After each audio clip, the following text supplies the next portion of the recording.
to the Leo Training Podcast with Joe DeLeo. You'll hear in-depth interviews and tips from world-class athletes, coaches, and industry-leading experts to help you train smarter and improve at what you love to do. Train smarter, get stronger, move better, race faster. Here's your host, Joe DeLeo.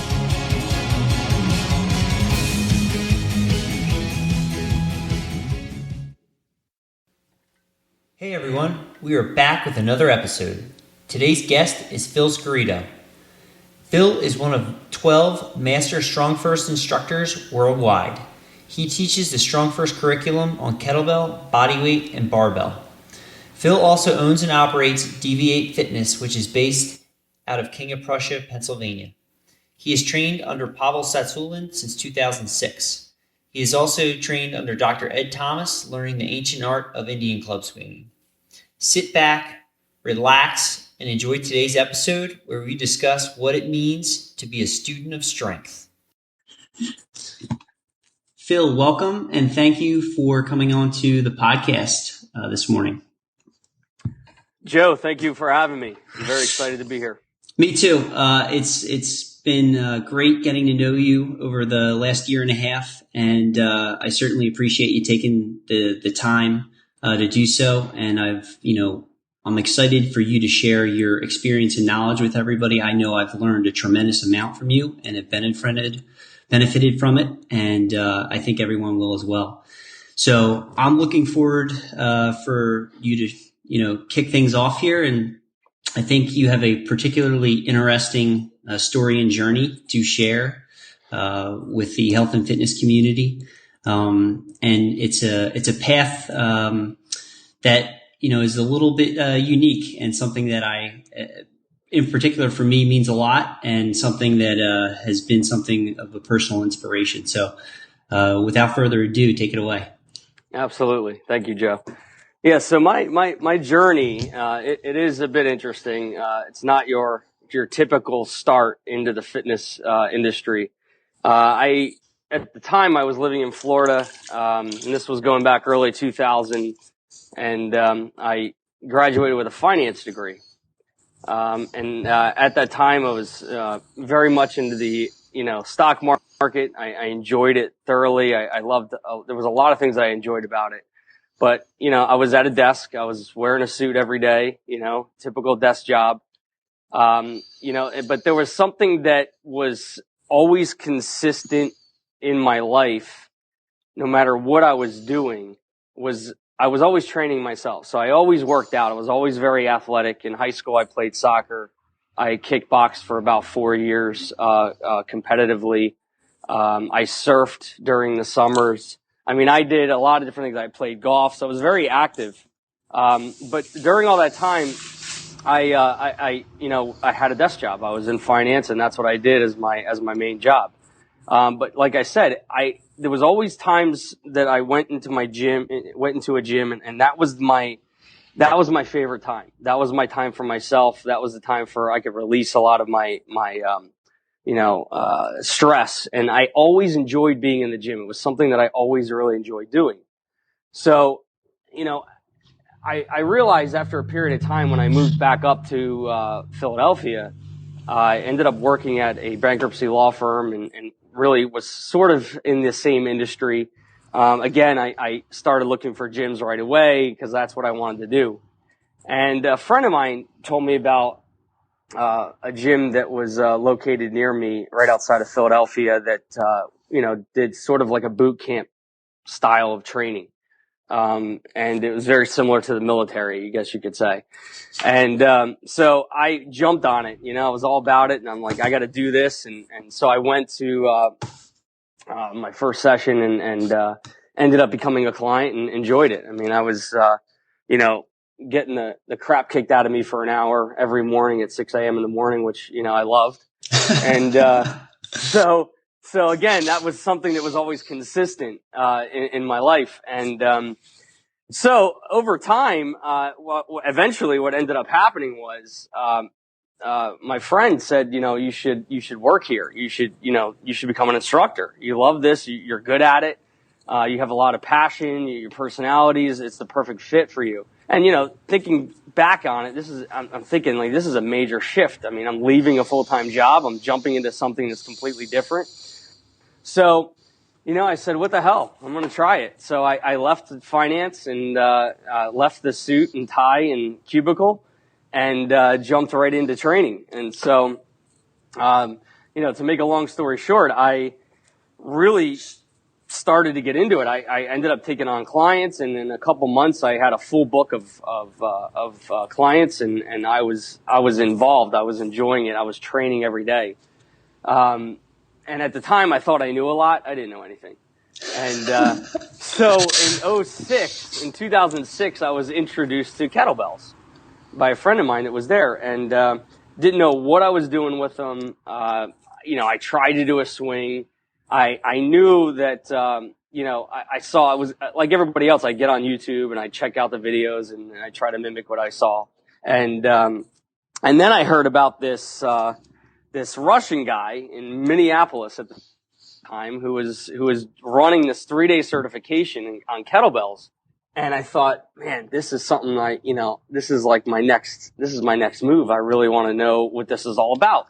And, you know, everybody was like, there's like a 50% fail rate and not everybody passes. It's a really physically demanding weekend. So of course I sign up and I'm ready to go.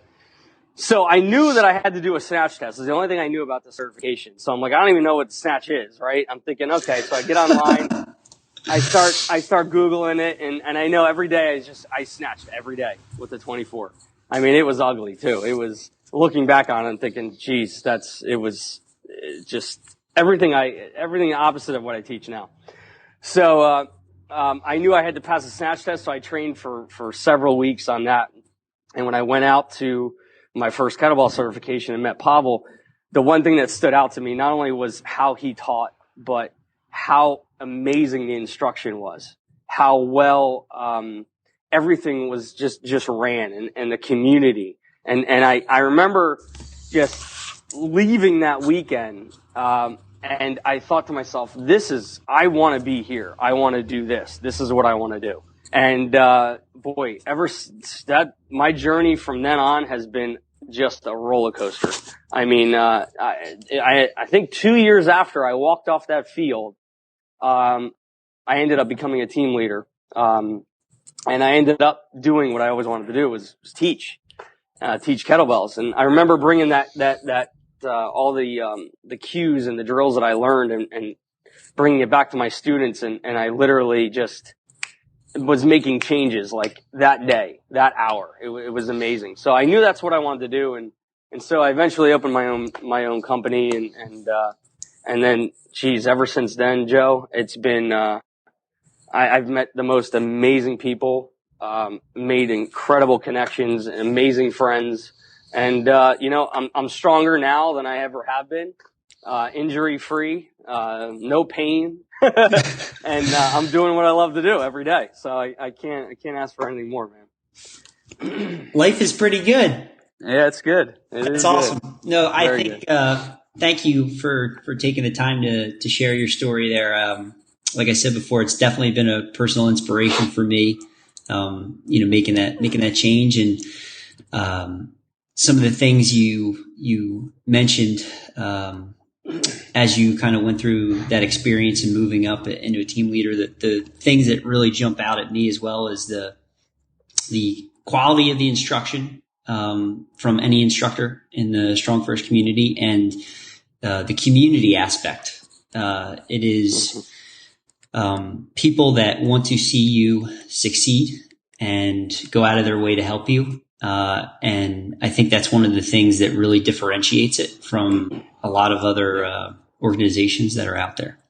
Yeah, definitely. I remember, just reading I always read the code, the StrongFirst code, that's in the level 1 manual, and it's also on the website. But I just remember reading it, and I remember the first thing saying, stating that I'm a student of strength. And the first thing I thought there was like, yeah, this is it.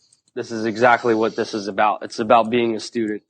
And, I think that, I've talked to some great instructors and people that are have been doing this for decades.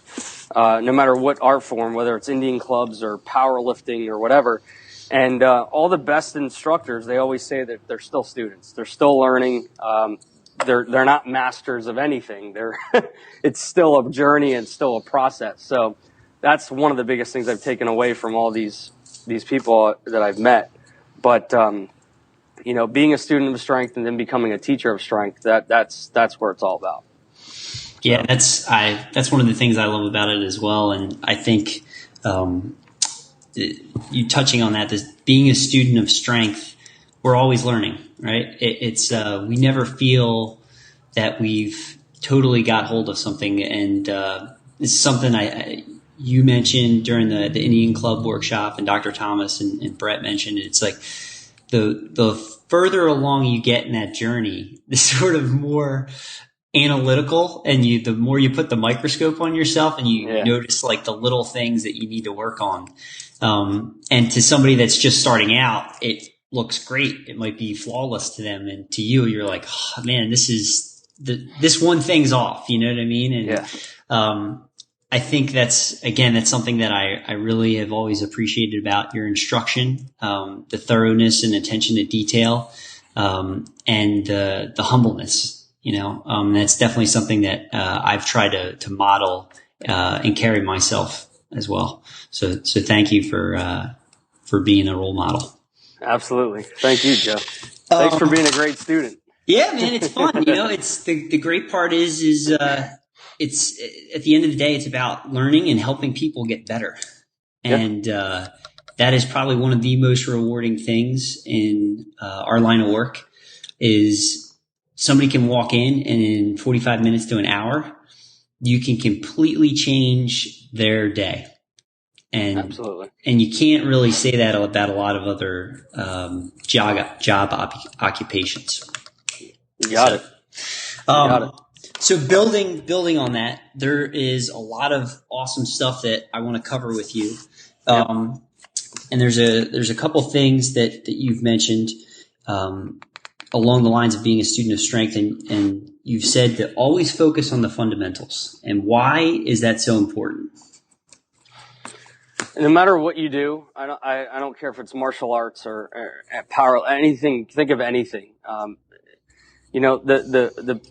Those people who are really good at what they do, if you talk to them, they're always going to tell you that they're always practicing the most basic movements all the time.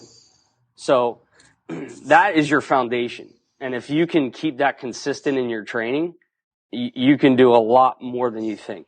I think what happens though with a lot of instructors today is that they're impatient, and they want to add 50 pounds or 100 pounds to their deadlift in a year. They want to do this and that, and what they're focused, they're already thinking wrong. They're already thinking of quantity. They're thinking of all that stuff. They're not thinking of what the process is and the start and the setup. And I know that when you teach this and when you talk about it, people are like, oh man, seriously? Like, we got to talk about the setup again. And yes, you absolutely have to talk about the setup. And the only reason why I say that is because when I'm in my gym and I'm practicing, every single time I touch the bell, and I've said this many times in my the certifications that I teach, is that whenever I touch that kettlebell, I act as if everybody's watching me. I'm up on stage and I have to perform at the highest level. And so if I program that into my training, whether it's picking up a kettlebell to demo something, or, you're training a small group, or it doesn't matter what it is, even if no one's in your gym and it's just you by yourself, the way you pick that kettlebell up, the way you put it down, the way you start your movements, that is going to determine how fast and how well you progress through your journey. So the fundamentals can't be stressed enough. And I know, I've a lot of instructors that I've trained for years, and that's one thing they'll always say that's consistent is I will nail and drill constantly how you picking that bell up. And they know this stuff. They know it already, but they don't think about it when they're training a group of people, or they don't think that somebody's watching. Everybody is always watching. Right. They're always watching you. So the fundamentals are absolutely crucial in everything you do. No, that's so true. It's so true. And one thing I took away from you as I was preparing for the SFG certification back in August and leading up to that is it really shifted my perspective in what you were talking about in terms of everybody's always watching. So, for example, if I was working with a client or teaching a class, I viewed my time to set up prior to or cleaning up after the class, like when I would put kettlebells out for the individuals, I would make sure that I would always get into a good strong hinge and deadlift the bells, right? Whether they were watching me or not, but in my mind, it was also an opportunity to get another quality rep and groove a really good pattern and habit, right? And it's a behavior as well. So it's when you sort of become lazy and sloppy, you have the tendency to think, oh, well, that's okay. It doesn't matter. I'm just moving it around on the floor. And then before you know it, it's this trickle down effect and it spills over to your actual training or your practice. Absolutely. And you know what? You see this more, you see it in the swing and stuff, but I find that the Turkish get up is one movement that you see it the most because everybody, that first part where you're in that fetal position and you get that bell in place, we focus on that in the certification and I focus that out with my students. And I go over and over and over it again, so it's programmed in their heads. But that's one movement where you can easily get injured by just not paying attention. Right. It's never doing the movement itself. It's usually moving stuff. I talked to some of the best powerlifters of all time, and they I remember them saying always it's picking up the 100-pound plate to put on the bar and putting it back on the rack where you get injured. It's not actually lifting or squatting 600-700 pounds. Right. So it's just, it's that lapse sort of in concentration and focus and we become, lazy or we ease up, we're not focused on the moment, so to speak. Right. And that's so crucial. And I think the other part of it too is that, it's not always like the sexy, fun thing to do, right? Is like drilling and grooving the fundamentals all the time because it is in a way it can be very, very boring. Mm-hmm. Right? Yeah, absolutely. And most instructors are just like, they just want to go after it. And I get it. But you got to reserve those for certain times. It's good to go hard and go after it and all that, but get your reps in. But most of your training and your practice should be focusing on the basic movements. That's it. Awesome. So kind of even more, we'll follow that up. So, one of the other things you said is that, and this is a quote from, tell me if I'm mispronouncing his name, Fabio Zonin, one of the master instructors. Your setup is your first rep. Yes. Right? I remember absolutely. And I he's one of our masters and he is the master in Italy. And, when I heard that, I can't remember when I heard it, but I remember hearing it, I'm thinking, man, that is on point, man. That is it. Setup is your first rep. If you think about it and you keep saying saying that in your head, you're going to constantly think about it. You're going to absolutely think about it. And, it's great that if you just write this stuff down, and keep it in your gym or, something that if you carry around a notebook or if you put it on your wall, and you just keep looking at it, you'll memorize it and you'll never forget it. So I threw that in there because I just love the quote so much. So thank you, Fabio. Yeah. Thank you. Yeah. No, it's burned into my brain for sure. Absolutely. I mean, and it makes all the difference because it's how you're approaching it. Right. Yeah. Yeah. So one of the other things that I've heard you say a few times, and I had the honor of writing a blog on it, is that the deadlift is the godfather of all lifts. All right. Yes. So could you explain to the audience why that is the godfather of all lifts and why you kind of in your programming, in your practice, you place a lot of emphasis and importance on that particular lift? Yeah. Yeah, Godfather is one of my favorite movies. So if you've never seen the Godfather series, you got to go watch it. Yes, and then the deadlift will make more sense. But awesome. Yeah, the deadlift is, again, going back to the foundational movement. It teaches you how to hip hinge. It teaches you how to pick up heavy things efficiently. And, if you think of movement itself and you think of, if you look back and if you have kids and you watch how your kid moves and how they pick something up that's heavy, initially what they try to do is they try to use their legs to pick it up. And obviously their legs aren't strong enough yet. So what they do is they get their back and their butt in a position that's the most efficient way to lift something, and that's a deadlift position. So it's a very basic fundamental movement pattern that everybody should know. And I think everybody should be teaching it because, especially for elderly, or it doesn't matter what your population is because, most people, whether you're gardening or picking stuff or doing stuff around the house or you're lifting up or you're deadlifting in competition, everybody needs to know how to get their hips back and where their breath's supposed to be. And these are little things that someone can learn that will change their life. So, but leading into more specifically what we do, if you look at the swing is a deadlift.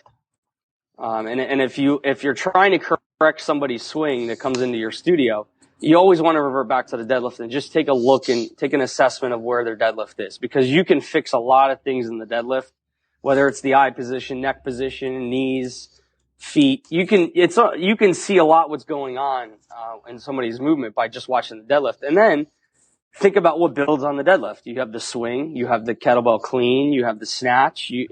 There's so many things that build upon that. So that's why it's the godfather of all movements, because that's the first one you want to start with. And it's a good term. I love it. And I hope everybody out there has just connected the dots and realized how important that is. And it's not only a great lift, but it's one that is excellent for developing the posterior chain in the hips. And it's not something which people often confuse that is going to hurt your back, which is a common misconception. Right. Absolutely. Yep. You got it. Did you want to expand on that or no? No, it's just, it's a movement that I do almost every day, just as a warm up drill, whether it's a warm up or not. I'm still testing my deadlift. I'm still, getting my hips warmed up and I'm never just jumping right into something. So the deadlift is one of the things that I use as a barometer. Love it. Good movement. So, out of curiosity, in terms of the deadlift and then also the hinge, have you found with clients or students that you've worked with, in terms of the different movements, the different movement patterns, is that one that people seem to have lost or forgotten, and it can take a while for them to learn? Because it's the idea of shifting the weight, shifting your hips back behind your heels. Right. It's not something we typically do in our sedentary population now. No, it's, I remember, I used to belong to this networking group and, we'd have to get up and give our 30-second commercial every morning. And I remember one of my commercials was, that exact topic. Train with me and I will teach you how to pick up something. And it could be a pencil. So I remember walking up and I grabbed my keys and I threw them on the ground. And then I just bent over with a rounded back and, straight legs and picked it up. And I said, what is that? Most people, that's how they're going to pick something up. And I said, this is what I'm going to teach you. And I just bend my knees a little bit, push my hips back. And, it's a very powerful position. But no, it's not a movement that most people, identify with. In fact, if you ask people after you teach it to them, they think it's a very odd movement. Right. They think it's a very odd movement to push your butt back, Right. It's almost like something you shouldn't be doing, Right. But the cool thing about it is after somebody picks it up, they feel very powerful. They feel powerful, and then their mood changes and everything, and you can just see that, they feel good, and and they'll come back with stories and say, hey, I was moving mulch over the summer and pushed my hips back and bent my knees a little bit and I had no back pain. And now again, this is taking into consideration that somebody can perform a deadlift efficiently or they're ready to do that. I'm going to cover all the bases here, but But once somebody's ready to perform a deadlift and get into that position, then yes, it's just a go-to move. But once they get used to the movement pattern itself, they start really enjoying the movement. Yes, absolutely. And I've found that with a lot of the clients and athletes I've worked as well. It can be it's a very empowering movement. Just what you said, like their mood changes. People pick something up that's heavy, and it's a shift. I feel strong. I'm accomplishing something I haven't yet done before.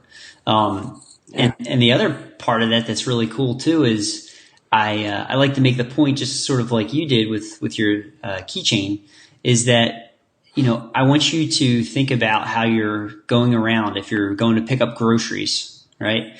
And just because this isn't, a 24 kilogram kettlebell or something like that, it's still weight. So you should still do the movement, right? Treat it like that. Exactly. Yeah. And so I think that's a really good message for the audience. If you're going to open your garage door, do the hip hinge, right? Don't bend over through your back. You're going to have much better movement, much better quality, and you're not going to be aggravating any, potential symptoms of low back pain. Yeah. And a lot of instructors, I'm sure there's instructors that are going to listen to this podcast and think, oh my God, the deadlift, you're talking about the deadlift. Like, let's talk about the clean and jerk, or let's talk about, bench pressing and stuff. You know what? You'd be surprised. Go back and video your deadlift and take a look at it, and you'll find a lot of stuff you can fix. Yeah. No, well, I guess I got some homework to do myself, because I'll be taking that advice and putting it into practice right there. So, nice. You're a master instructor with StrongFirst. You teach curriculum across the three disciplines that StrongFirst offers: bodyweight, kettlebells, level 1 and 2, and then also the barbell, the StrongFirst lifter. So can you talk a little bit about the curriculum and how you can incorporate strength across sort of multiple disciplines? Yeah, Joe, you were breaking up there a little bit on the audio. Okay. I heard that I heard you were talking about the SFB, that we have the SFL and the SFG, and how I teach those, and then I lost you. Okay. So I was wondering if you could talk a little bit about the curriculum and how strength applies across multiple disciplines. And you can talk a little bit, go into a little bit more depth if you want, about the bodyweight cert or the StrongFirst lifter cert, and how you approach those different things and how somebody can sort of integrate them into their programming. Sure. So the great thing about all of these disciplines that we teach is that they all sort of work together. So someone who is, I highly recommend the bodyweight course, because it gives the user, it teaches the user how to create tension. And a lot of instructors don't know what that means, because you need tension to do a one-arm push-up. You need tension to do a one-arm, one-leg push-up. So it gives that user more body awareness. It teaches them how and when to tense their body. And knowing that, having a good foundation of bodyweight strength and developing your strength through the bodyweight movements will help you with your kettlebell press. Will help you understand the principles that we teach at StrongFirst at the SFG level 1. It'll help you understand what we're trying to accomplish in the press.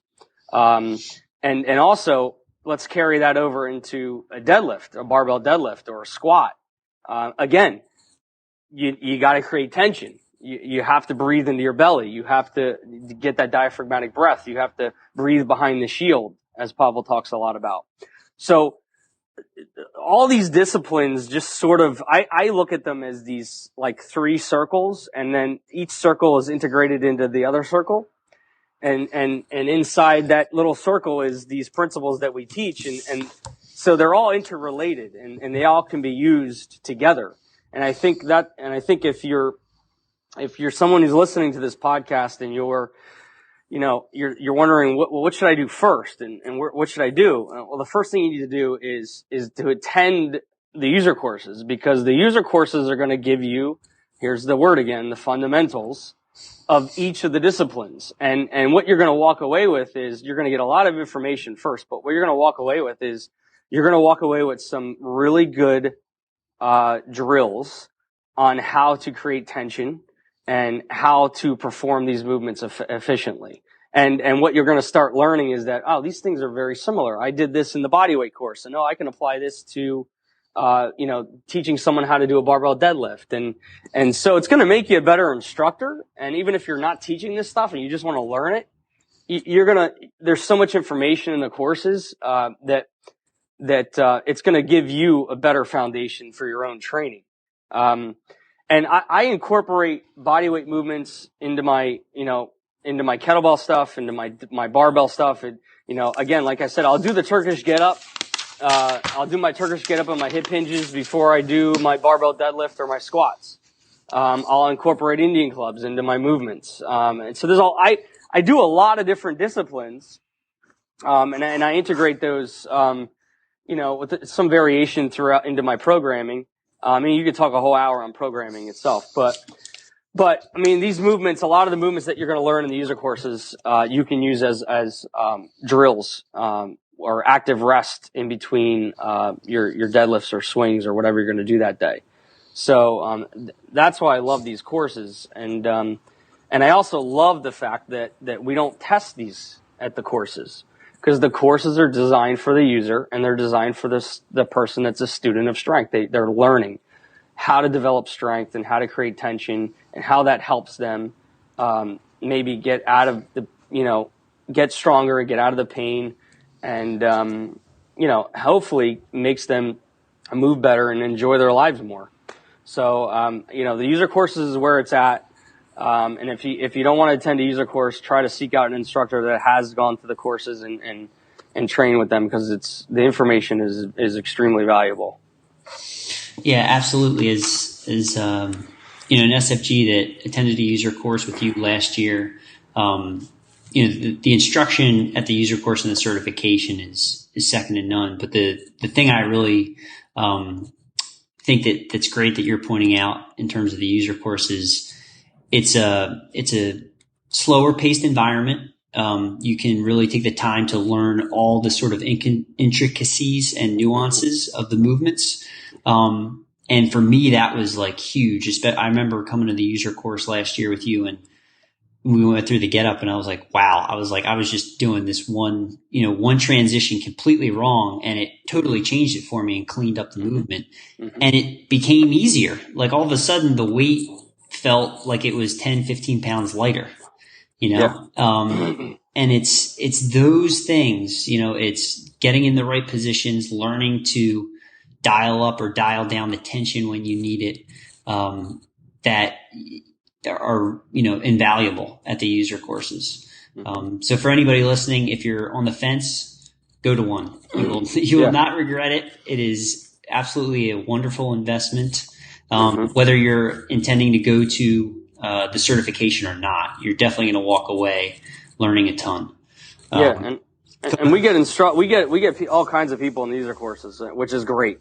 I mean, we get people that just don't, they don't want to be instructors. They don't want to do any of this. They just want to learn and get stronger. And again, these are introduction courses. This is not a certification. This is not a, that's something that, it's a stepping block to, if you're an instructor or a personal trainer and this is your career, it's a great stepping stone into getting yourself into the certification. And really, that's where we really break down all the movements and really get into the nitty gritty of everything.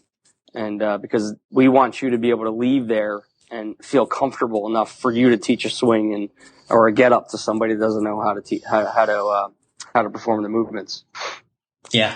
Absolutely. I mean, it's top-notch instruction, great stuff from the course to the certifications. And like you discussed, the applicability of the knowledge and the tension techniques across multiple disciplines, across multiple pieces of equipment. That's a skill in and of itself. And that is extremely valuable to learn and be able to pass on. And I know it's made a world of difference in my instruction, and being able to get somebody, that might not be able to pick up a weight off the floor and for a deadlift and completely have them doing it safely and well in a reasonable amount of time, inside 45 minutes to an hour. So yes. Absolutely.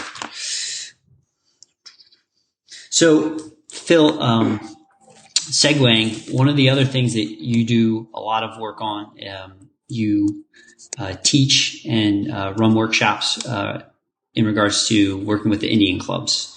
And one of the things that a quote I read, I think it's on your website. You said you can't go hard all the time. There has to be sort of this balance of yin and yang. You have to have a time to incorporate restorative work into your training. One, why is that important to incorporate restorative work into your training? Because God forbid we take a rest day, or we go easy, or do a recovery or a skill type workout. Why is that important, and why are Indian clubs a great tool to do that? Yeah. Well, I'll tell you, it's when I work in a gym setting where, for those of you who've been to my facility in King of Prussia, it's sort of a big warehouse, and inside that warehouse is my space, and then outside we have a bunch of trainers and stuff here. But if you just go to gyms across the country and you start looking, and whether you're training with somebody, it's interesting to watch people train, because either they do the same thing all the time, and it's always like I'm trying to go for my PR deadlift every week, or it's always the same routine they get stuck in, and it's always weights, it's always lifting, it's always like going hard, it's always pushing yourself. And here's the bottom line: if you are in this business to stay in it, and you want to be healthy, and you cannot sustain that. You cannot sustain that. It's impossible. So and this is something that I, not to brag, and knock on wood, but I haven't had any injuries yet. And then one of the reasons is because I'm smart about my training. I don't push. I push myself when I'm ready to push myself, and I back off and I add these other forms of active rest in when I know I need it. So I don't get greedy. All right. Strength training is a progression. It is a journey. And take a little sidestep here. One of my good friends, Brad Gillingham, who you can Google his name. He's a world famous powerlifter, still very competitive right now. But he said to me, he's like, he trains a lot of student athletes, and again, they're always, I want to get in the gym, I want to lift the heaviest possible. And he said to me, he's like, be happy with 10 to 15 pounds a year on your deadlift. Don't think that you need to jump 100-pound increments here. The strength training is a journey, and you have a long time up this progression ramp to get stronger. So be happy with these little incremental, weight incremental weights in your deadlifts or whatever you're going to be doing. So a little side note, but it's absolutely imperative that you add in a restorative aspect into your training, and Indian clubs is one of the best tools I know of that helps me with that. And not only is it, Indian clubs has its own it's its own art form, and it goes back thousands of years. I mean, this is something that back in India and Persia, the god and goddesses used to have these clubs, and they were depicted with these clubs in their hands. So I mean, this is something that goes back thousands of years, and it's still around, and it's gone in and out of popularity. But recently with the stuff that I've been doing with Indian clubs, and now that we have more students out there teaching it and using them, it's pretty cool to see how they're kind of reviving and coming back.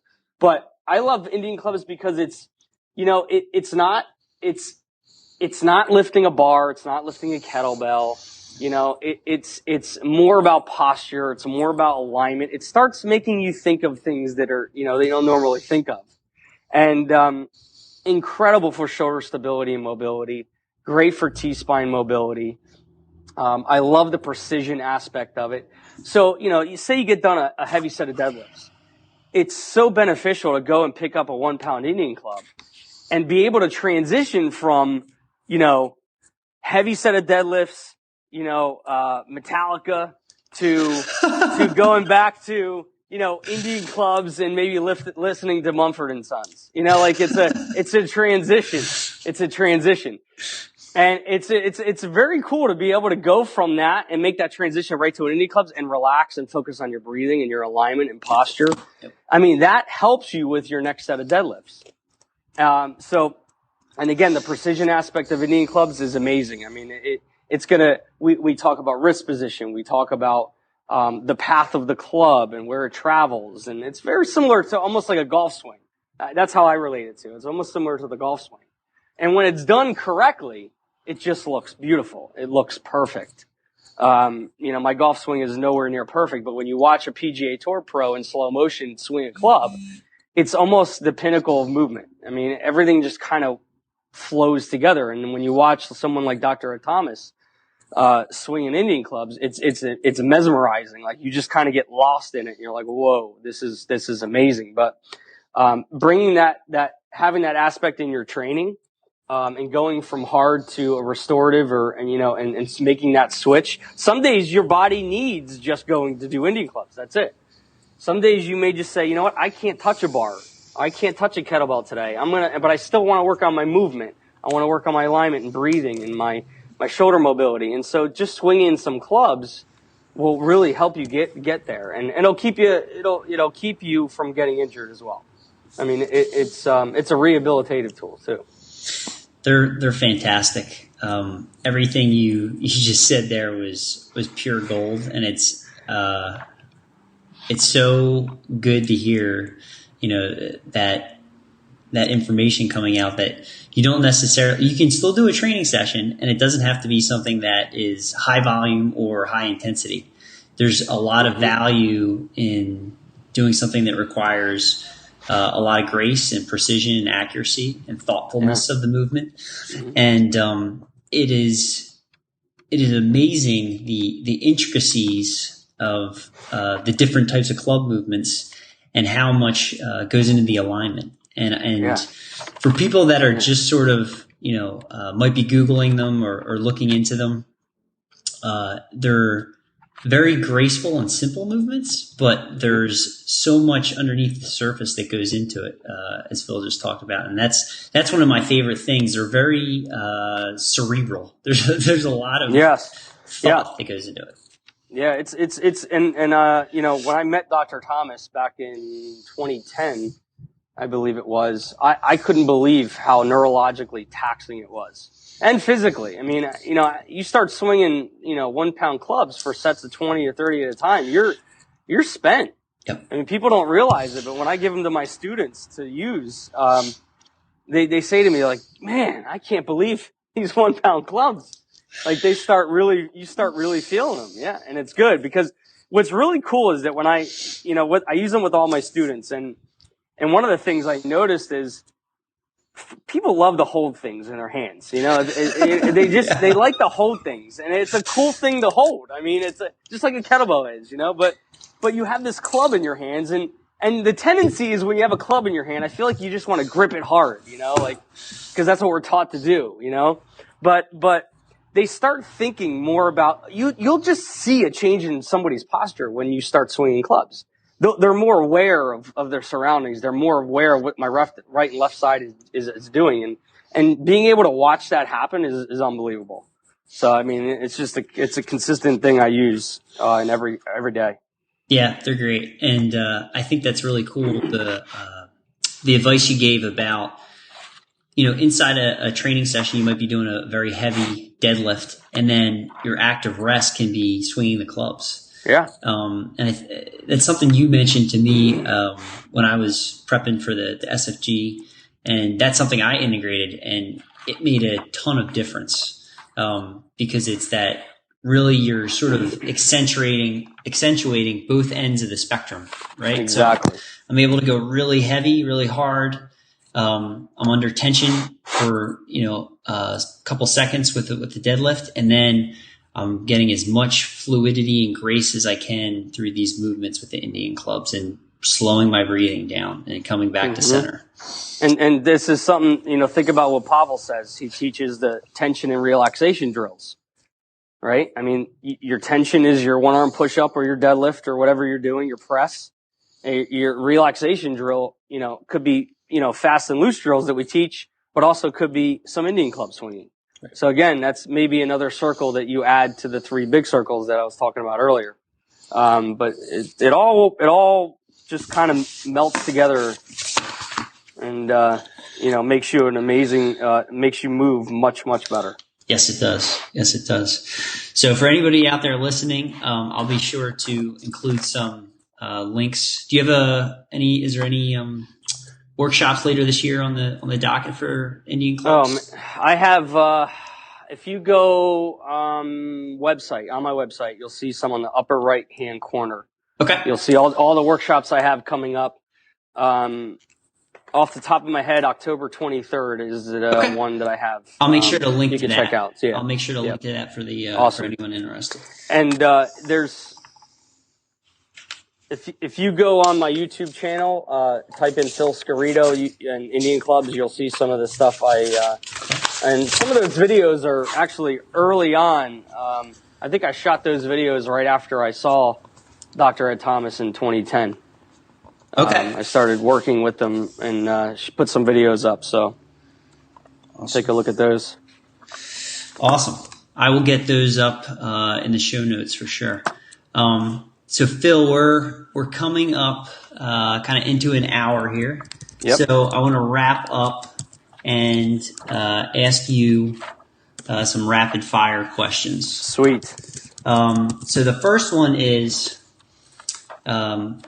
given your current level of experience and knowledge, if you could go back and talk to yourself, 10 to 15 years ago, what advice would you impart onto yourself? Oh, do you have another hour? Sure, yeah, man. I'll take another hour. Oh man, we go in so many different directions. Geez, you know what? I would say, relating to myself, I would say, try to find something that you really love to do, and try to make that happen in any way possible. Because when you really love what you do, it doesn't, like everybody who's is doing something they love to do, it doesn't feel like work, and that's huge. You got to be happy, and I think so. If you can find something that you really love to do, which for me was training, and I really enjoyed it, and I love the teaching aspect of it. If I wasn't doing this, I'd be teaching students. I'd be a teacher. So I know that. Awesome, man. That's awesome. That's great advice. What is your favorite strength training exercise or lift?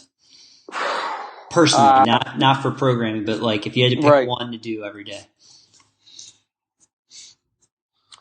Man, I'm going to have to go with the Godfather of all movements, man. I'm going to have to go barbell deadlift. Awesome. Barbell deadlift. Yeah. Cool. So how, going back to the first question, with your knowledge and expertise, how is your training today compared to 10 years ago? If somebody could, go back in time and look at it, what are the differences? How has it changed, and what have you learned in terms of training, that some advice you could impart to folks? Well, 10 years ago, it was chaotic. It was random acts of variety. There was no goal. There was just movement after movement after movement, and then finish with abs. That was pretty much, that was my routine. I mean, I'd read Muscle and Fitness magazine, and that's what I used to do. Now it is an art form. It's more of going into my session as a practice. It is just practicing my movements, getting better at maybe working on little intricacies of what I see. So it's very, very different. It's not how much can I lift and how long and how many reps. It's never that for me. It's never that. I still have yet to do the 10,000 swing challenge. I probably never will. because I have a hard time doing 10 swings correctly. So that's that. So for me, it's just being focused on practicing my movements now. Whereas before it was just what can I do in an hour? Right. What can I get done? I love that. I love it. Yep. Final question. You got it. What's one thing, or one piece of advice you would give to, let's say, junior high school athletes that they should be doing more of to complement their training for their sport in regards to their health? I would say to work on mobility. Mobility would be a big one because I feel like a lot of high school athletes, I know that they just don't have the mobility, and they put themselves into positions that sometimes their body just can't get there.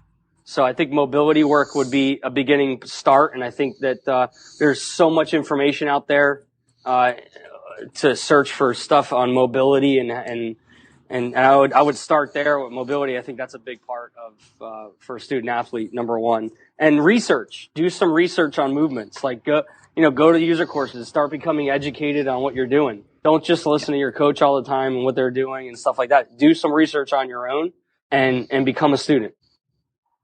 Yeah, I love that. I think that is some golden advice right there, is education and research.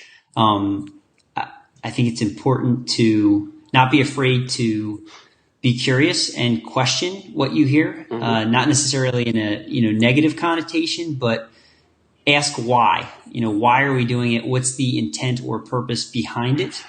I know that's kind of how I like to look at it. And when I ask that question and I understand the reasoning, then it always becomes very easy to see how I can add that into programming or make sure that I'm adhering to sort of the foundations of that principle. Absolutely. Huge. Awesome. So Phil, this has been an honor and a pleasure. And again, thank you for coming on. I've learned so much from you. And I'm looking forward to seeing you in a couple of weeks at the SFB user course and the CERT in Boston later this year. So why don't you hang on? Let me give you a proper goodbye, and we'll wrap this up. Thanks, everybody, for tuning in. Thank you, Joe. Thanks for listening to the Leo Training Podcast. Subscribe and get even more expert training tips at www.leotraining.io.